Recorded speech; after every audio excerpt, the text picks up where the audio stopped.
Silence is dangerous, not the empty kind, but the kind that follows a truth no one is ready to face. The alien council chamber was built to intimidate, towering arches of living metal.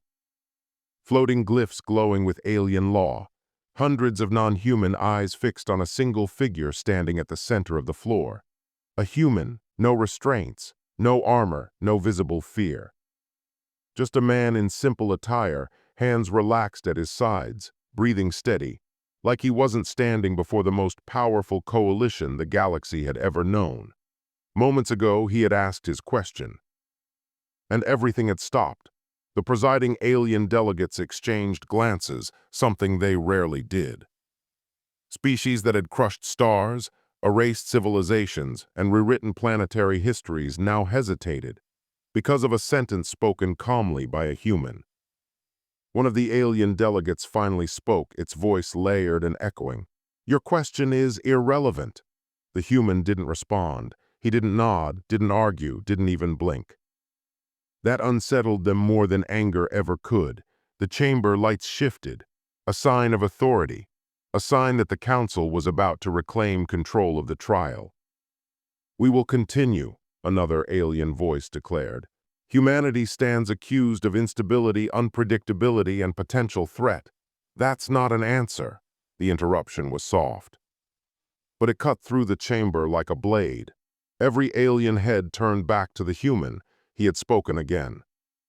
"You said my question was irrelevant," the human continued, voice steady, almost conversational. "But you didn't explain why." A ripple of unease spread through the council.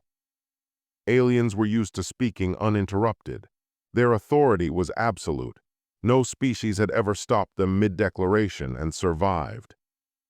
One of the reptilian alien delegates, light green scaled skin, sharp intelligent eyes, clad in a fitted futuristic dress, leaned forward slightly, not in anger, in curiosity. "Human," she said slowly, "you are here to be judged, not to cross-examine us." The human finally looked up, not defiantly, not submissively, just directly. "Then answer this," he said. "If you already decided humanity is dangerous, why bother with a trial at all?" The chamber went completely still. No hum, no whispers, no movement. Because everyone, alien and human alike, understood what that question really meant. The human wasn't defending humanity. He was questioning the legitimacy of the council itself. And for the first time in recorded galactic history, the council didn't know how to respond. The silence didn't break on its own. The council forced it to end. A deep vibration rolled through the chamber as the floor glyphs flared brighter, an unmistakable signal of institutional authority. The aliens were reminding everyone who controlled this space. "We will not be interrogated by a defendant," a heavy, layered voice declared. "Your species stands accused. This trial proceeds by our rules." The human nodded once, a small gesture but deliberate. "I understand," he said. "That's why I'm letting you speak." That wasn't defiance, that was confidence. The alien delegates didn't like that. Several shifted in their elevated seats. Talons clicked. Bioluminescent crests pulsed, signs of agitation their own species would recognize instantly. "You misunderstand your position," another delegate said sharply. "Humanity survives today because we allow it." The human tilted his head slightly, as if considering the statement. Then quietly, "No," he said. "Humanity survives because you're still deciding." The words landed harder than any accusation. The reptilian alien woman, the same delegate who had leaned forward earlier, narrowed her eyes.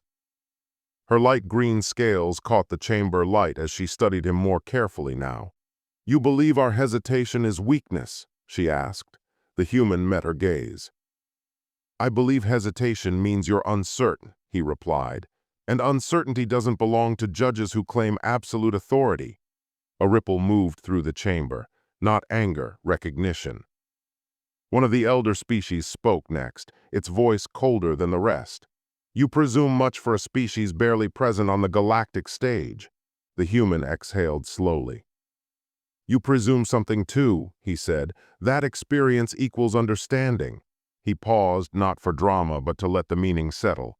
You've observed us, he continued, studied our wars, our mistakes, our violence, but you never asked why we survived them.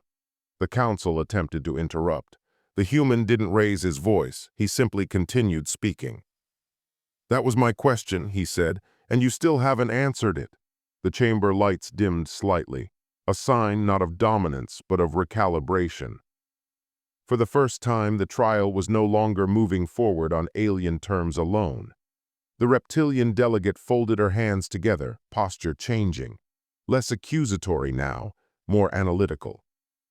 What answer would satisfy you, human? She asked. The human's expression didn't change.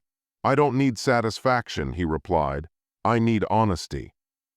From a council that claims it deserves to judge an entire species. Another silence, shorter this time, more dangerous. Somewhere in the vast chamber, an alien observer realized the truth before the others did. This wasn't a human on trial anymore. This was the council being tested, and they hadn't prepared for that. The council shifted tactics.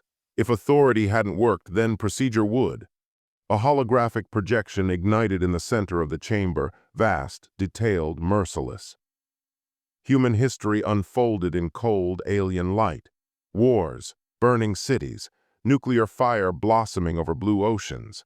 Alien voices layered over the imagery, clinical and detached. Exhibit 1, a delegate announced. Internal conflict, persistent, self-inflicted. The human watched without flinching. The images changed. Refugee lines, starving populations. Broken worlds scarred by pollution and neglect. Exhibit 2, another voice added. Environmental destruction. Short-sighted resource consumption. The council's seats pulsed faintly, approval signals among alien species. They believed they were winning. Then came the final sequence. Human soldiers standing over alien wreckage from first contact skirmishes, destroyed probes, emergency evacuations. Exhibit 3, the elder delegate concluded. Aggression toward superior civilizations. The projection faded. Silence followed, heavy, satisfied silence. The human didn't react immediately. He let the quiet stretch, not out of fear. Out of control. May I ask something? He said at last. A pause. Reluctantly, the council allowed it. You've shown what we did, the human continued. Now tell me, what did we do next? Confusion rippled across alien faces. That is irrelevant to the charges, a delegate replied. The human nodded slowly. Of course you'd say that, he replied. Because the next part ruins your conclusion. The reptilian alien woman's eyes narrowed, not in anger, in concern. The human gestured toward the now dark projection space. We rebuilt, he said. After every war, we fed enemies we just fought. We cleaned the air we poisoned. We dismantled weapons we knew how to remake. He looked up, meeting the council as equals. You recorded our destruction, he continued, but you ignored our recovery. One of the alien delegates scoffed. Recovery does not erase guilt. No, the human replied. But it explains survival. That landed harder than the holograms ever had. The human took a slow breath. You see chaos, he said, because you don't understand adaptation. You see violence because you don't recognize restraint. His voice stayed even. We didn't survive despite our flaws, he said. We survived because we learned from them. The council chamber dimmed again. Data streams flickered. Internal alien systems recalculating probabilities. The evidence they had presented, once damning, now felt incomplete, biased. The reptilian delegate leaned back slightly, her posture no longer aggressive. You claim growth, she said. Yet your species still wages war. The human nodded. Yes, he said, because peace isn't our default state. He paused. It's our achievement. That statement echoed through the chamber. Somewhere deep within alien archives, an algorithm flagged the trial as unstable. Because for the first time, the evidence was no longer pointing in one direction. The council didn't argue the facts. They changed the battlefield. The chamber lights shifted again, not brighter but colder. The holographic field returned, this time slower, more deliberate. New images appeared, children. Human children not smiling, not playing, cowering in shelters, crying amid rubble, faces streaked with ash and fear. The council's voice softened strategically. "Your kind claims growth," an elder delegate said, "yet your own offspring pay the price for your failures." The silence that followed was heavy. This wasn't evidence, this was accusation.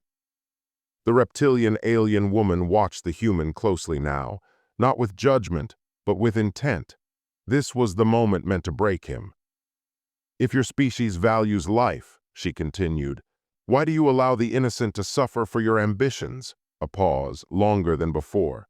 Some of the council believed they'd finally found the crack. The human didn't look away from the images, but when he spoke, his voice didn't shake. "You think suffering disproves our worth," he said quietly. "Because you believe perfection is a prerequisite for survival." He finally turned toward the council. "We never believed that." The images shifted unexpectedly. Human hands pulling children from debris, soldiers shielding civilians, medics working until collapse. The human hadn't touched the controls. The system had updated on its own.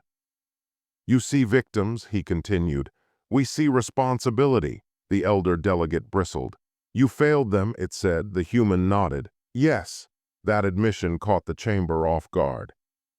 "We failed them," he repeated, "and that's why we don't look away." His eyes lifted, meeting the council again. "We document our failures, we teach them. We punish ourselves for them." His voice hardened, not loud but firm. "You erase yours." A sharp intake of breath echoed among the alien delegates. The accusation cut deeper than expected.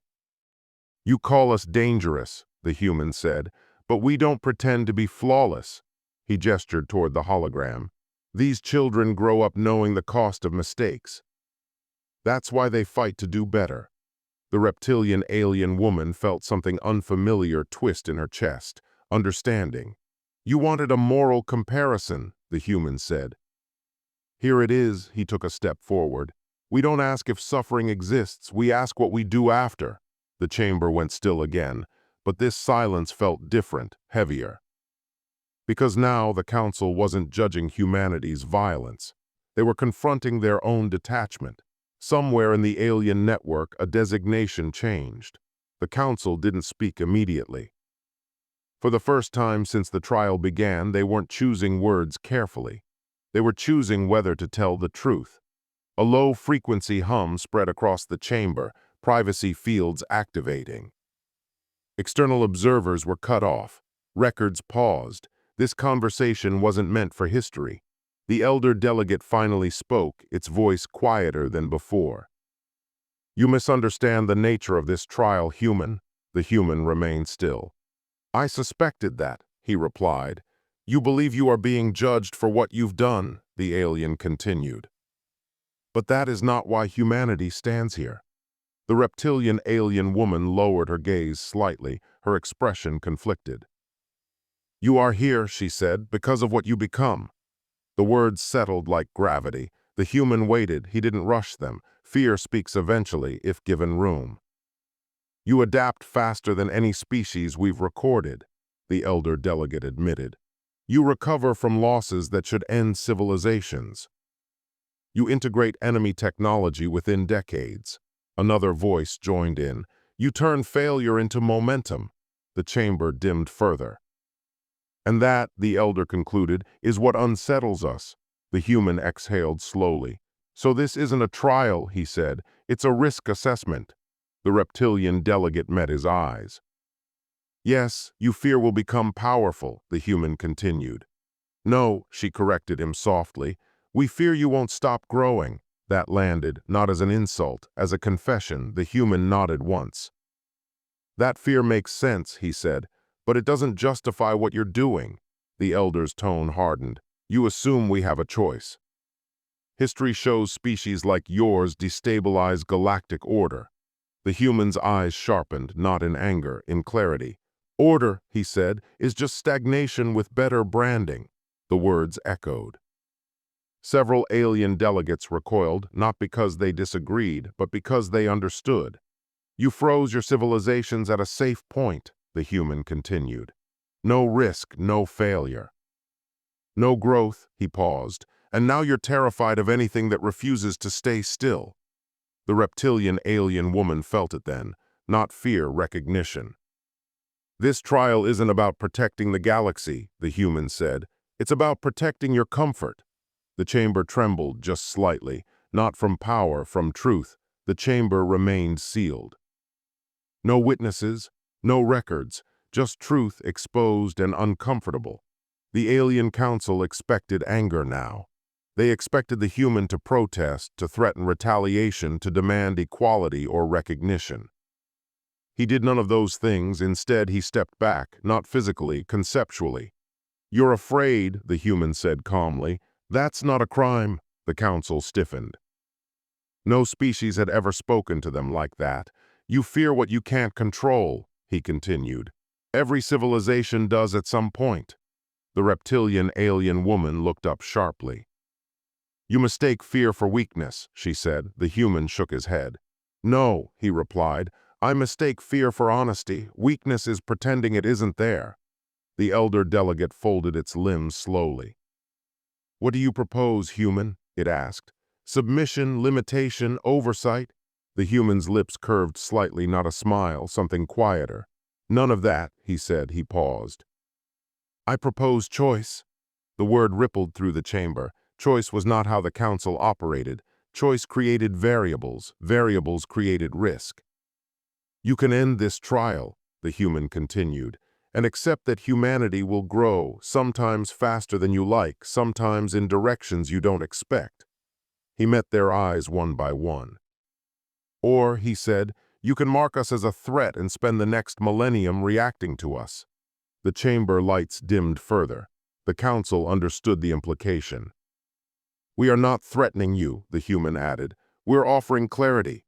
The reptilian alien woman leaned forward again, but this time not in challenge. And if we choose neither, she asked.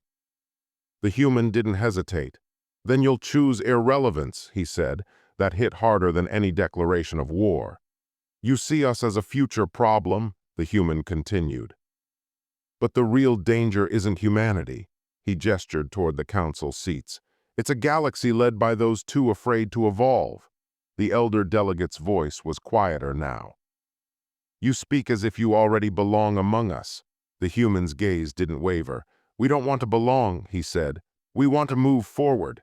Silence returned, but this time it wasn't imposed. It was chosen. The council wasn't deciding humanity's fate anymore.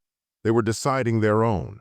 Somewhere deep in the alien systems, a contingency protocol unlocked. The council did not vote.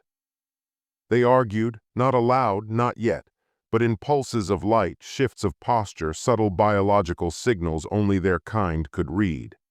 Disagreement had entered the chamber. That alone was unprecedented.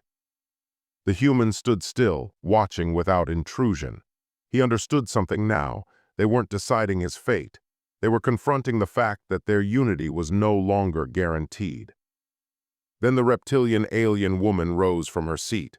Slowly, deliberately, gasps rippled across the chamber. She was not the eldest, not the most powerful, but she was respected. Enough, she said. Her voice cut through the silent exchanges like a blade through silk. You speak of humanity as a future risk, she continued, turning to the council. Yet everything we have heard today suggests something far more dangerous. She paused. Our own stagnation. The word hung in the air. The elder delegate snapped back instantly. You overstep. No, she replied calmly. I observe. She turned her gaze toward the human. This species adapts because it is allowed to fail, she said. We locked ourselves into safety and called it wisdom. The human did not react. He let her speak. You fear humanity's growth, she continued, because it mirrors what we abandoned long ago. The chamber stirred uneasily. She turned back to the council. We built this trial to justify restraint, control, preemption. Her eyes hardened. But today I see fear pretending to be foresight. The elder delegate's bioluminescence flared. You would side with a defendant, it demanded. The reptilian alien woman shook her head. I side with truth, She gestured toward the human. He did not demand power, he did not threaten violence, he offered us choice. Her voice softened, but did not weaken. And we recoil because we no longer trust ourselves to choose correctly. Silence fell again, but this time it was fractured, unstable. The human finally spoke. "You don't need to agree with me," he said. "You just need to stop pretending unanimity still exists." That was the final cut. The council could no longer hide behind consensus. A status indicator flickered above the chamber. Council unity, compromise. The trial was no longer a formality. It was a reckoning. The chamber's atmosphere shifted again, not emotionally. Administratively, a signal pulsed through the air, cold, precise. The council wasn't debating anymore. They were executing protocol. A neutral voice echoed from the chamber itself. Final measure authorized. The reptilian alien woman stiffened. Even she hadn't expected that. "This trial has exceeded acceptable instability thresholds," the elder delegate announced. "The council will now determine outcome through probability modeling." The human raised an eyebrow slightly. "Prediction," he said, "not judgment." "Correct," the elder replied. "Emotion has compromised this chamber." The holographic field reactivated, this time showing simulations. Humanity spreading through the stars. Some paths showed cooperation, others conquest.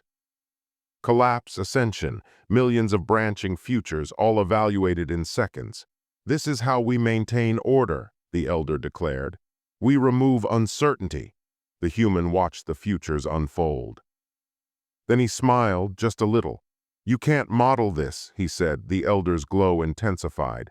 "All variables can be measured." The human shook his head. "Not the ones that matter." He gestured toward the projections.